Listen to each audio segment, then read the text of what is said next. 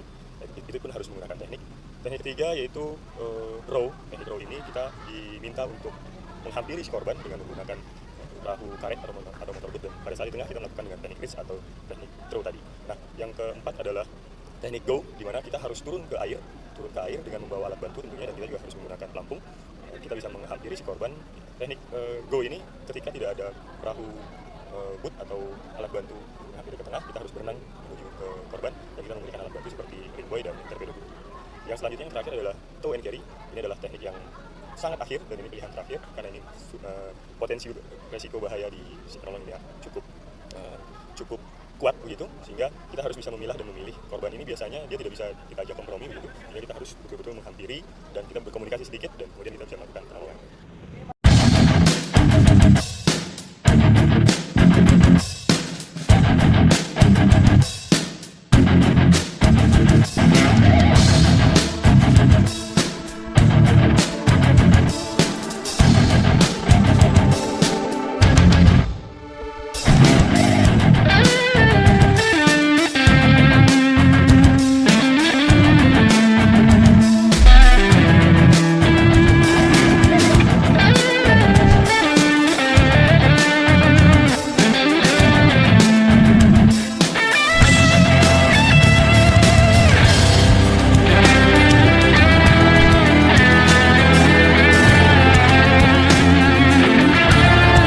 Halo, selamat datang. Di video kali ini, saya akan membahas tentang dasar penyelamatan air, atau dikenal juga dengan istilah Basic Water Rescue.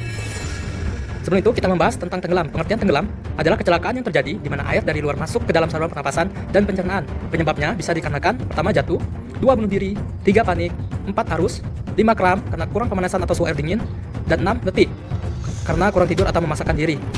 Lalu tanda-tanda orang tenggelam: tangan menggapai-gapai, kayunan tangan hampir tidak terlihat, gaya tangan dan kaki seperti orang naiki tangga, posisi kepala tengadah dan timbul tenggelam. Lalu ciri-ciri korban. Pertama, dari korban yang sadar. Yang saat masih di dalam air, korban yang sadar biasanya posisinya badan korban tegak lurus atau membungkuk di dalam air. Tangan dan kaki tidak bergerak dengan teratur atau bergerak sedikit. Muka korban di bawah permukaan air. Untuk korban yang sadar saat sudah diangkat, biasanya dia napasnya tersenggal-senggal.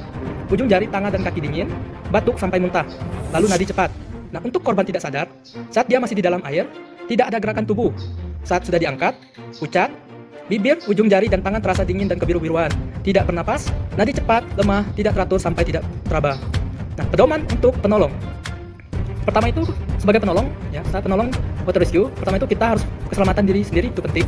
2, keamanan lokasi, lihat kondisi di lapangan, apakah harus rintangan, dingin, panas, makhluk lain, dan sebagainya. Lalu alat bantu, apakah kita punya life jacket, ringbuoy, perahu, tali, kayu, pelampung, dan sebagainya. Lalu jarak tempuh antara penolong dan korban. 5, skill penolongnya, baik dari segi pengetahuan, keahlian berenang, kemampuan fisik, cara menenangkan korban, defend, dan rilis. 6, bantuan pertolongan, yaitu menghubungi ambulan. 7, posisi korban, kita perlihatkan apakah dia sadar, tidak sadarkan diri, panik, atau tenang. Nah, tindakan-tindakan pertolongan, pertama itu yang kita lakukan saat melakukan pertolongan water rescue itu dengan cara raih atau reach. Yaitu pertolongan ini dilakukan dari darat atau pinggir kolam dengan cara menjangkau atau menarik. Alat bantunya itu bisa berupa benda apung seperti dayu, galah, bambu, tongkat. Benda non apungnya bisa dari handuk, pakaian, jaluran tangan. Lalu tindakan yang kedua adalah lempar atau throw, yaitu pertolongan dengan cara melempar alat apung dan posisi penolong berada di daerah aman. Alat bantunya itu tali yang diikat pada alat yang akan dilempar, atau tanpa tali misalnya ringbuoy atau benda apung lainnya. Tindakan ketiga adalah dayung atau row, yaitu penolong mendekati ke arah korban. Alat bantunya perahu karet, perahu, kano, papan selancar, dan lain-lain. Nih, urgentnya, ini sangat penting ya. Yaitu tindakan nomor 4 dan 5 yang akan disampaikan berikutnya hanya dilakukan di saat keadaan mendesak dan kemampuan penolong sudah teruji. Tindakan yang keempat adalah renang, to go. Itu penolong yang harus berenang menuju korban dengan membawa alat apung untuk memberikan pertolongan. Alat bantunya itu bisa berupa pelampung, papan spinal, dan lain sebagainya. Lalu tindakan kelima adalah tarik dan membawa, yaitu tow and carry. Yaitu penolong menarik korban ke darat, pinggir kolam, atau daratan dengan kontak langsung. Dilakukan jika jarak jauh sehingga metode raih atau lempar tidak efektif. Lalu, karena tidak tersedianya kapal atau perahu. Nah, kita pegangan sini.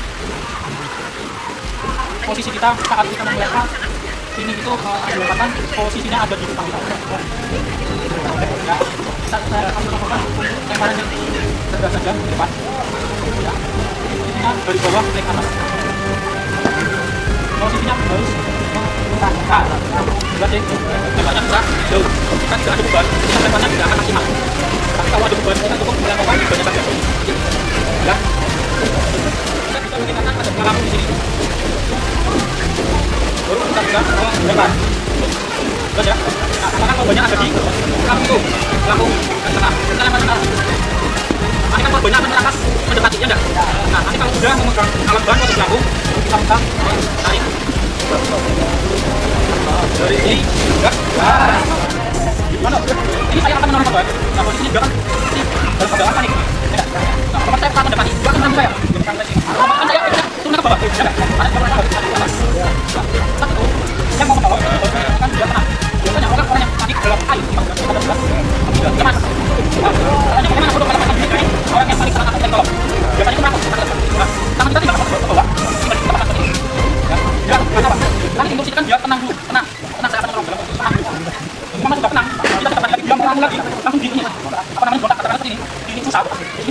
tinggal ke bawah mas, turun ke air, otomatis dia akan takut, ya nggak? Karena kalau dia mau ke bawah, otomatis dia akan tenggelam. Kalau kita yang sudah pintar dengan teknik turun ke bawah, dia akan tenggelam. Kalau dia mampu lagi kita boleh menjauhi dengan cara megang, tapi mendorong antar air didorong, dia teman kita itu ke belakang, menjauh. Otomatis 1 kali, 2 kali, 3 kali, 4 kali dia akan memahami untuk tenang. Nah, kalau sudah tenang, baru kita bisa membawa teman kita ini dalam keadaan tenang. Caranya membawa ada tahu? Cara membawa, kita posisinya tangannya kita ada di sini, belakang. Dan namanya atas. Pandai. Kita tinggal yang mana?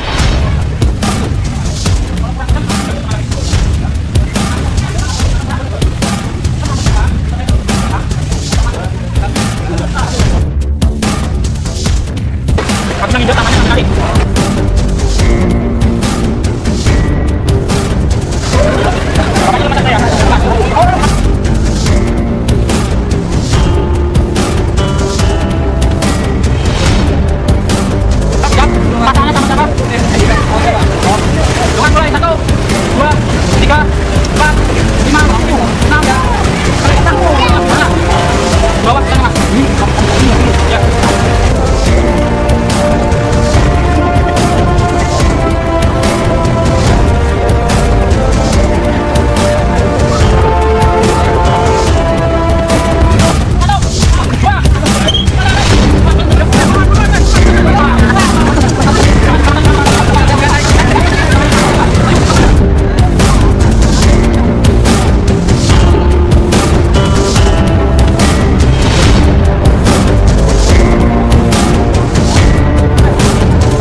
Sebelumnya kita akan mengkaji apa sih tenggelam itu.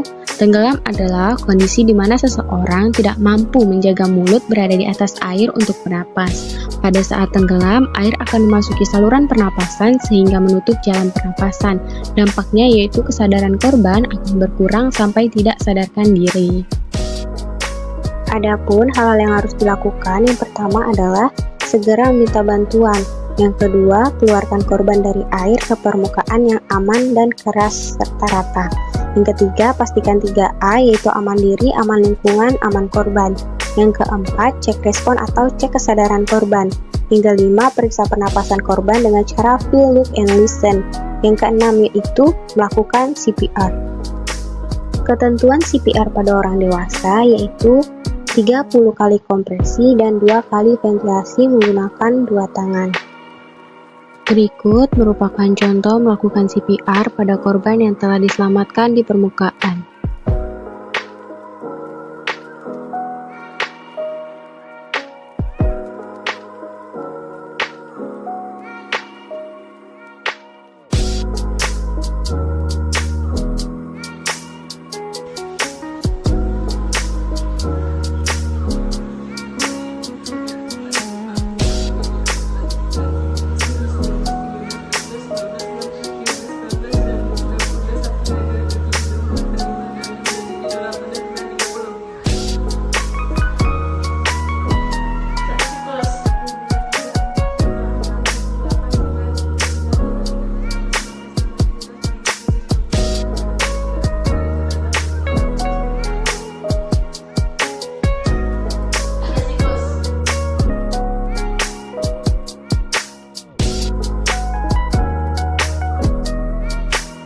Jadi kalau gerakan apa yang digunakan, gaya apa yang digunakan saat menolong orang tenggelam. Nah, biasanya ini ya, contohnya orang tenggelam ini kan banyak nih. Ada yang gimana Coach? Contoh nomor 1, ada yang mungkin dia tenggelam itu udah tangannya itu udah buru-buru ya Coach ya. Udah apa namanya? Panik gitu. Nah, contoh kamu panik lah gerakannya. Nah, contoh panik dia gerakannya ya. Nah, terus habis itu kita harus langsung biasanya ya, kalau setahu saya ya, kamu mundurin badannya, langsung kamu tangkap seperti ini nih. Nah, tapi kita minta tangannya ini untuk cantolin ke tangan kita gitu loh. Pegangin ke tangan kita dua-duanya. Nah, gini.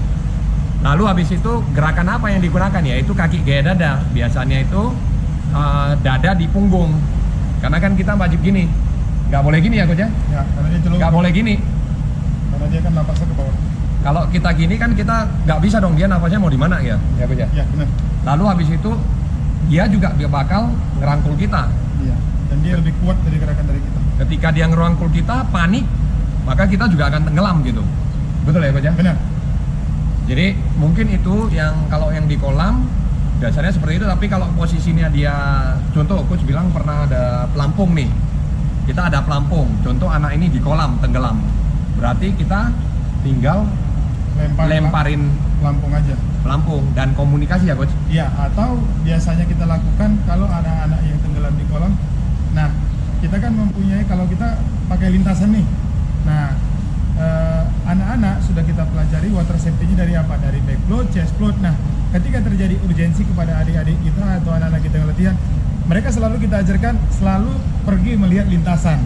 Iya. Tujuannya apa? Tujuannya ketika terjadi hal-hal yang kita tidak inginkan, dia bisa langsung merangkul lintasan. Biasanya di Wahoo jarang terjadi, hanya mungkin pada saat tahun 2021 sebelumnya ada satu anak yang tenggelam, dan itu mungkin kita lost control, kita bisa tidak, saking mungkin ramenya kita tidak bisa lihat, tapi mungkin ada temannya yang memberitahu, lalu kita tolong. Tapi itu kan anak-anak, anak-anak bisa kita tolong dengan kita tangkap langsung dari manapun kita ambil, dia bisa selamat. Tapi kalau posisi besar seperti ini, ya ingat posisi kita harus memang pertama kita yakinkan orang yang akan kita tolong. Yakinkan dulu dia. Iya. Atau kalaupun tidak bisa, bagaimana kita mencuri dari belakang gerakannya, atau katanya piting leher dari belakang seperti ini, atau sebaik mungkin kita menghindari gerakan dari depan, karena dia akan merangkul kita. Karena orang tenggelam panik lebih kuat tenaganya dari yang menolong. Nah, kalau mungkin ada karena yang kan dia udah panik ya Coach. Kalau udah panik kan udah tenaganya pasti entah kemana-mana ya. Ada yang piting, dan ada satu lagi juga kita jambak aja rambutnya. Oh, malah dijambak ya? Jambak, tujuannya apa? Tujuannya bagaimana dia pada saat itu kita bisa pertolongan cepat, sehingga tidak bisa, mungkin pada saat itu dia udah banyak minum air, bagaimana orang yang panik kita tolong. Caranya ya ada dua, satu piting, satu kita tarik, jambak aja rambutnya, sehingga menghindari kita genggaman tangan dia, rangkulan tangan dia, supaya kita juga lebih safety di belakang dia. Kita aman gitu, jadi kita rangkul dikit, terus kita jambak kepalanya ya, Coach, seperti ini ya. Kalau dia punya rambut ya, kalau dia punya botak tetap safety-nya di sini. Ya, tapi untungnya sih kalau kita di sini sih kita ajarin duluan ya sebelumnya keselamatan. Kebetulan kita ada tali, itu bisa tunjukin nih Chan. Nah, ini tali ini kita kan pasang nih setiap kali latihan. Jadi setiap kali latihan tuh kita tetap ada pasang tali, ketika anak-anak terjadi apa-apa kita aman. Dia bisa langsung ke tali, ataupun biasanya kayak Coach bilang, kalau misalnya nggak ada apa-apa lagi, kita di atas air sedangkan anak-anak di dalam air, kita komunikasi sebaik mungkin dengan anak tersebut. Atau kalau sampai sudah tidak bisa, kita lemparkan alat bantu, contohnya pelampung, stick noodle, kita ada stick noodle juga, ada pelampung juga, ada board apa juga, itu board ya. Beberapa board juga kita kan ada tuh. Jadi makanya gerakan apa atau gaya apa kalau dipraktekkan itu sangat banyak sekali ya. Jadi yang salah satunya yang kita ketahui adalah yang seperti ini ya. Dan juga biasanya kalau contoh nih ya, kalau si Fadli ya, kita katakan dia panik nih, tenaganya kan lebih besar. Yang paling penting adalah jangan hadap langsung ke kita seperti ini. Ya Coach ya. Bagaimana semampu kita membelakangin membelakangin korban, lalu kita minimal kita rangkul sedikit dan kita ini. Kalau misalnya masih kuat ya, tapi kalau nggak kuat ya kita mau nggak mau harus kayak Coach Badin bilang, kalau badannya terlalu besar nih, kita jambak kepalanya, jambak rambutnya, lalu kita minimal kita rangkul. Tapi kita menggunakan kaki gaya dada ya Coach. Iya, jadi minimal ini mulutnya udah di atas, arah ke atas gitu loh. Nah ini salah satu juga sticknya yang tadi Coach Badin siapkan ya. Jadi ini stick juga biasanya untuk keamanan di dalam air supaya anak tidak tenggelam ya. Sebelum mereka turun kita udah harus siapkan ini di bawah keteknya, biasanya seperti ini nih. Kalau 1 biji biasanya seperti ini nih. Ya. Jadi itu mungkin tutorialnya sedikit yang bisa membantu ya. Terus kalau di dalam air mungkin Richard bisa sedikit praktekkan ya. Boleh, coba ya. Penasaran juga aku. Tapi untung Richard besar sih badannya ya. Nggak kecil ya kan. Nah, kalau mungkin di laut, kalau biasanya open water itu kan kita sudah safety karena awal dasarnya atlet itu kan sudah pakai hitam di atas putih. Oh iya, iya. Materai. Jadi kejadian apapun terjadi itu sudah resiko ditanggung masing-masing. Resiko, iya. Karena memang open water itu berenang di danau, di laut. Nah, tapi biasanya untuk safety-nya atau kita bilang lifeguard-nya itu memang banyak. Waktu di pon di Bandung kita hampir 20 rubber boat untuk pengamanan. Kalau di Papua, kalau di Papua kita dibantu baik itu dari Basarnas, dari Pol Airut, dari TNI AL. Jadi kita koordinasi dengan mereka ya seminimal mungkin. Memang tidak ada terjadi sampai saat ini yang tenggelam. Karena memang lifeguard-nya itu memang kita berdayakan, rata-rata memang tetap dari panitia ada, panitianya kita libatkan itu dari Airut dan Pol dan Angkatan Laut Basarnas. Jadi sehingga memang untuk yang namanya tenggelam mungkin jauh dari situ ya. Ya, meminimalisir ya. Yang berenang itu adalah atlet. Iya. Jadi memang udah atlet profesional yang berenang itu dengan nomor 3.000, 5.000 dan 10.000. Oke, thank you Coach Badin. Sekarang kita coba praktek. Coach Badin mungkin bisa bantu sedikit lihat gerakannya ya. Ini untungnya kita masih badan masih cukup besar ya, jadi maksudnya masih kuat untuk ini ya. Tapi kalau udah gak kuat ya kalau kecil mau nolongin orang ya susah gitu loh. Cuman ya itu pun ada caranya gitu loh. Biarpun kita badan lebih kecil daripada korbannya ya. Nah, oke, ayo kamu misalnya nih contoh nih si Fadli turun ke air. Jadi Fadli turun ke air dulu sama ini Richard. Ngomong dari atas empat lah, tapi kalau Fadli dulu kamu. Iya, berarti Fadli mesti turun dulu ke bawah gitu.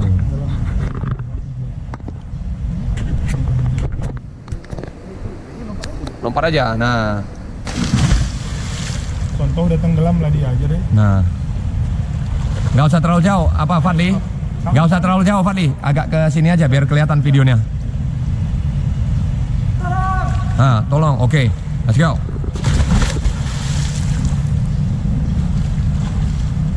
Iya, membelakangi, yes, baru kaki gaya dada. Nah, oke, jadi lebih kurang seperti itu, Coach, bener ya? Iya.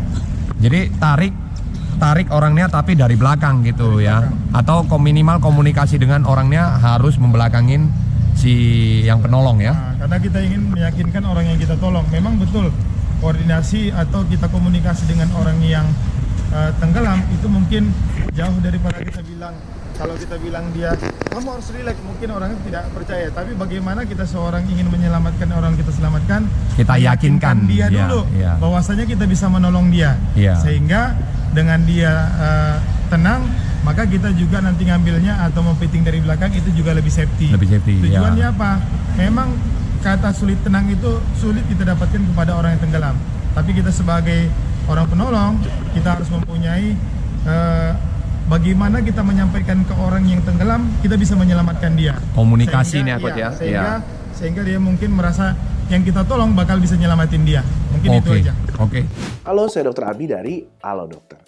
Selain karena nggak bisa berenang atau hanyut oleh arus deras, tenggelam juga bisa terjadi karena beberapa hal lain nih. Yaitu yang pertama contohnya mengalami serangan panik saat berada dalam air. Kedua, terjatuh atau terpleset ke dalam tempat penampungan air. Lalu yang ketiga, menderita penyakit yang bisa kambuh saat berendam atau berenang seperti serangan jantung atau epilepsi. Dan yang keempat, mengalami cedera saat melompat ke air seperti patah tulang leher. Nah, yang perlu kamu perhatikan nih, orang yang tenggelam kan umumnya nggak bisa berteriak minta tolong ya. Soalnya saluran pernapasan dan mulutnya juga kemasukan air. Jadi biasanya dia bakal melakukan semacam gerakan kayak mau meraih sesuatu gitu sebagai isyarat untuk minta tolong. Makanya kalau kamu sekiranya melihat tanda-tanda ini pada seseorang, segera lakukan pertolongan pertama sembari menunggu penanganan dari dokter ya. Gini caranya. Yang pertama, bantu korban untuk keluar dari air dan pindah ke daratan. Kalau kamu nggak bisa berenang, mintalah pertolongan kepada orang yang bisa berenang, terutama tim penjaga pantai atau kolam renang. Kalau memang nggak ada, bisa hubungi pusat bantuan gawat darurat. Kedua, kalau korban masih sadar, maka kamu bisa melemparkan benda yang bisa mengapung ke titik yang mampu dijangkau oleh korban, seperti jaket pelampung, bahan renang, atau misalkan tali. Tapi kalau korban udah nggak sadar, maka penyelamatan sebaiknya hanya dilakukan oleh tim penyelamat. Berikutnya yang ketiga, setelah korban berhasil dibawa ke darat, periksa denyut nadi di leher korban selama setidaknya 10 detik lah. Kalau misalkan denyut nadinya itu nggak teraba, maka kamu bisa melakukan teknik yang namanya resusitasi jantung paru atau RJP. Kalau kamu mampu. Kalau misalkan nggak bisa, maka carilah orang yang bisa melakukannya. Sebagai informasi, kurang lebih sih seperti ini ya caranya. Yang pertama, berikan tekanan atau namanya kompresi dada dengan cara meletakkan salah satu telapak tangan di bagian tengah dada korban dan tangan lainnya di atas tangan pertama. Lalu berikan tekanan di dada korban sebanyak 30 kali. Nah, yang penting adalah pastikan lengan dalam keadaan lurus saat melakukan kompresi dada. Next, buka jalur napas, yaitu dengan cara mendongakkan kepala korban dengan meletakkan tangan di dahinya, kemudian angkat dagu korban secara perlahan. Namun, harus hati-hati saat memegang leher korban, karena ada kemungkinan terjadinya cedera pada lehernya. Selanjutnya, kamu juga bisa beri bantuan napas atau napas buatan dengan cara menjepit hidung korban, lalu tempatkan mulut kamu ke mulutnya. Kemudian tiupkan udara secara perlahan ke dalam mulut korban sebanyak 2 embusan. Setelah itu lanjutkan kembali pemberian kompresi dada yang tadi, dan seterusnya sambil meminta orang lain untuk mencari bantuan medis terdekat atau ambulans. Nah, bagi kamu yang belum terlatih untuk melakukan metode ini, minimal kamu dapat melakukan langkah kompresi saja hingga tim penyelamat tiba. Keempat, dan penting kamu ingat adalah untuk berhati-hati dalam memosisikan kepala dan leher korban ketika hendak memberikan RJP. Tahan kepala dan leher korban pada posisi yang stabil dan jangan menggerakkan atau memiringkan leher kepala korban kalau belum yakin di lehernya itu apakah ada cedera atau tidak, karena bisa saja itu membuat cederanya bertambah parah. Yang kelima, jika korban tenggelam itu tenggelamnya di air dingin, maka segera keringkan dan ganti pakaiannya, serta berikan selimut hangat agar korban nggak mengalami hipotermia. Nah, kalau saat tiba di rumah sakit, korban mengalami pingsan atau mengalami henti napas, dokter biasanya akan memberikan pertolongan untuk menstabilkan kondisi korban. Baru deh, setelah korban sadar, dokter akan memberikan penanganan lebih lanjut lagi. Gimana? Udah mulai ada gambaran belum nih tentang langkah pertolongan pertama buat orang tenggelam? Kalau belum jelas, kamu juga bisa kok tanya-tanya lebih lanjut ke dokter yang ada di aplikasi Halo Dokter. Respons dokternya cepat, terus udah pasti jawabannya akurat juga. Nggak cuma soal topik ini aja, kamu juga bisa tanya tentang masalah kesehatan apapun. Soalnya di aplikasi ini dokternya lengkap, mulai dari dokter umum, dokter spesialis, sampai psikolog juga ada. Kalau kamu belum punya aplikasinya, habis nonton video ini, kamu bisa langsung download di Google Play ataupun App Store. Nah, sebagai informasi tambahan, saya mau ingetin kalau jaga diri itu penting untuk menghindari dari kecelakaan tenggelam. Jangan salah, meskipun bisa berenang, tapi tenggelam tetap beresiko terjadi, terutama kalau terjadi hal-hal yang seperti saya sebutkan di awal. Makanya kali ini saya mau kasih tahu cara melindungi diri dari kejadian tenggelam. Yang pertama, menghindari berkendara di jalan yang terjadi banjir. Kemudian yang kedua, tidak berlarian di tepi kolam renang, danau, ataupun sungai. Yang ketiga, memberitahu dokter ketika hendak diresepkan obat-obatan dengan kandungan penenang, namun harus bekerja dan beraktivitas di lokasi yang tinggi resiko tenggelam. Dan yang keempat, mengenakan perangkat keselamatan seperti jaket pelampung saat berlayar atau melakukan aktivitas lain di air.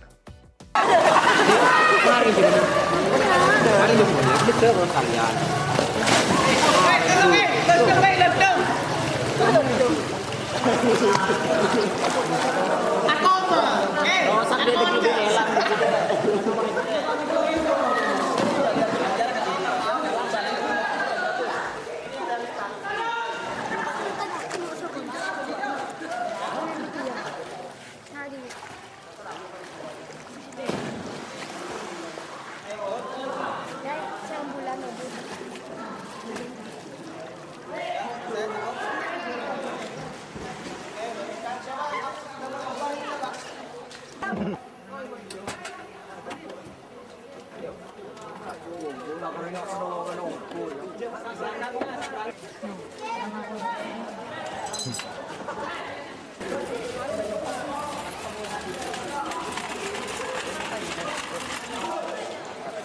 lupa Bang Miftah, cek di airway ya, airway.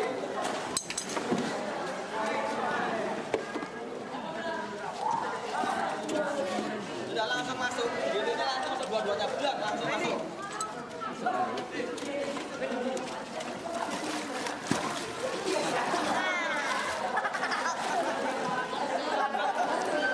Long signboardnya.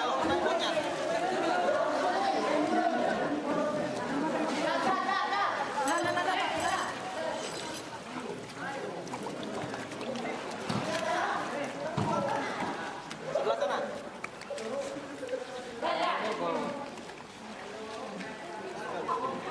Kalau biasanya jangan dipakai dulu, kalau biasanya dilepas, jangan dibawa dulu kalau biasanya nanti gampang.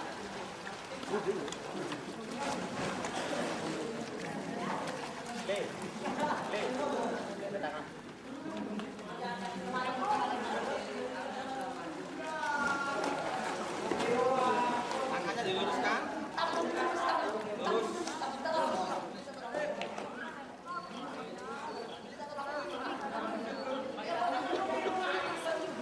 Silakan pasang all brace.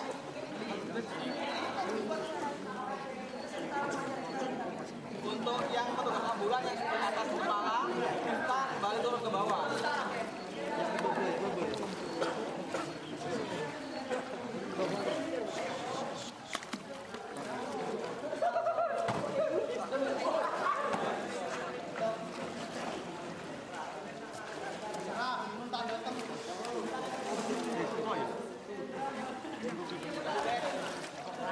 Yang petugas ambulan, kita lepas ke bawah, di belakang ada.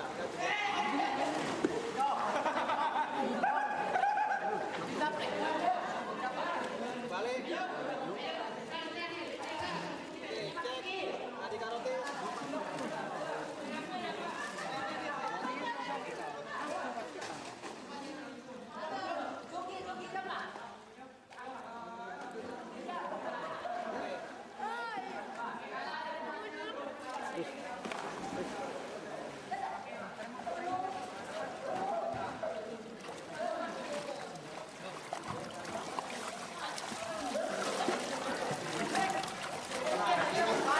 Silakan Anda periksa lagi awal, pijat jantung di situ, nafas buatan di situ. Kasih oksigen kalau selesai. Pasang infus dan lain sebagainya.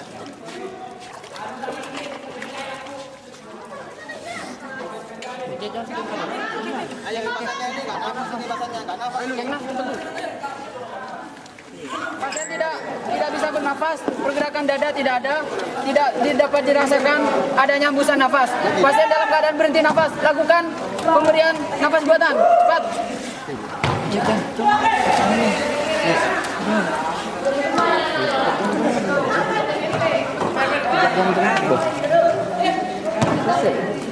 Satu, dua, tiga, empat, satu, satu, dua, tiga, empat, dua, satu, dua, tiga, empat, tiga, satu, dua, tiga, empat, empat, satu, dua, tiga, empat, lima, satu, dua, tiga, empat, enam. Betul, nafas buatan 2 kali.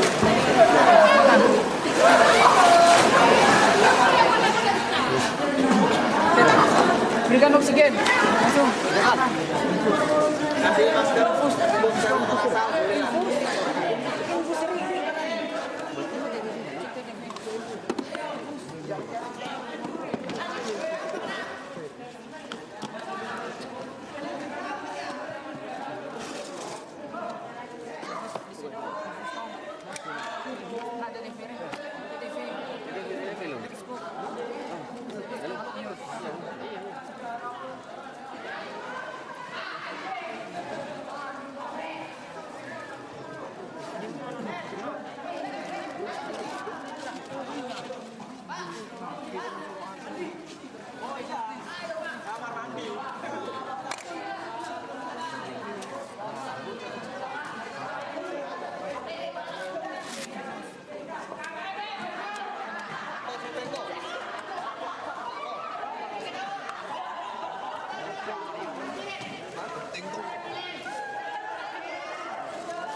pasang infusnya masa ditaruh di situ. Jeng. Santai. Saksi dapat ini.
Kita posisikan arahkan. Area yang halus. Ya. Lalu pegang tangan. Ya, tangan sebelah luar pegang. Tangan sebelah dalam pegang ya. Ya, bila perlu dibilas sekali buat angkat-angkat. Yang dalam nanti yang dalam. Nah. Dudukin terlebih dahulu. Baliklah. Ya. Yang ada Kembalikan di pangku. Di pangku. Lalu kita yang mundur. Paham ya?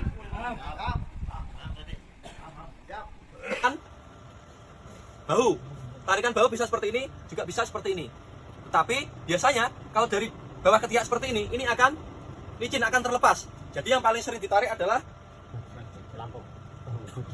Kalau pelampung itu karena hanya biasanya kita latihan sudah pakai pelampung seperti itu. Tetapi pada kejadian sebenarnya tidak mungkin korban pakai pelampung. Sangat jarang terjadi seperti itu. Jadi korban yang sudah pakai pelampung. Sementara kering dulu Pak ya. Jadi hanya seperti ini Pak. Kemudian kita berenang. Gaya gunting atau gaya bebas. Bisa seperti ini. Oke? Gayanya bebas Pak. Bebas sesuka. Ya, apa biasanya kalau kita berenang dengan teman-teman, seringkali ada teman keram dan sebagainya, dia seenaknya aja memegang kita untuk minta pertolongan. Nah ini kita harus, yang pertama kita harus menyiapkan diri kita, terutama kita harus jangan panik dulu dalam menghadapi hal seperti ini. Yang teori pertama adalah biasanya itu kita sedang asik berenang nih. Jadi rekan kita langsung merangkul kita, ini pasti akan dirangkulnya kita. Dan bagaimana cara melepaskan? Teori pertama adalah kita mengambil kepalanya, mengambil napas dulu, jangan panik. Ambil napas dulu, baru ambil kepalanya, langsung kita banting. Kita banting ke depan. Itu teori pertama. Jadi tidak usah ragu-ragu, ambil, sekali lagi, ambil, tarik napas, ambil, masuk, banting ke depan. Insya Allah kalau di air akan cepat kita turun begini. Ya, itu teori yang pertama. Sekarang teori yang kedua. Teori kedua itu kalau dia dari depan. Nah, contohnya dia dari depan, langsung dari depan, memegang kita. Otomatis kita gunakan kaki tidak bisa. Caranya kita pegang sikunya, kita banting kembali. Nah, atau sebelah sini, Yang penting sekuat tenaga kita untuk membantingnya. Nanti kan lepas angkat kita jauh. Itu metode pertama dan kedua. Tapi kalau itu tidak berhasil, sekarang kita gunakan metode yang terakhir. Dan ini metodenya agak sulit, tetapi ini lebih efektif dan efisien. Yaitu apabila dipegangnya kita, kita harus mengambil nafas sebanyak-banyaknya. Yaitu mengambil nafas sebanyak-banyaknya, lalu kita bawa dia menyelam ke dasar. Otomatis kalau kita bawa ke dasar, otomatis si korban ini mau dia menyelamatkan dirinya, melepaskan pegangannya dan dia melorot ke atas. Nah, kita akan melepaskan diri dari pegangannya. Nah, mungkin ini 3 metode yang dapat sama kami sampaikan.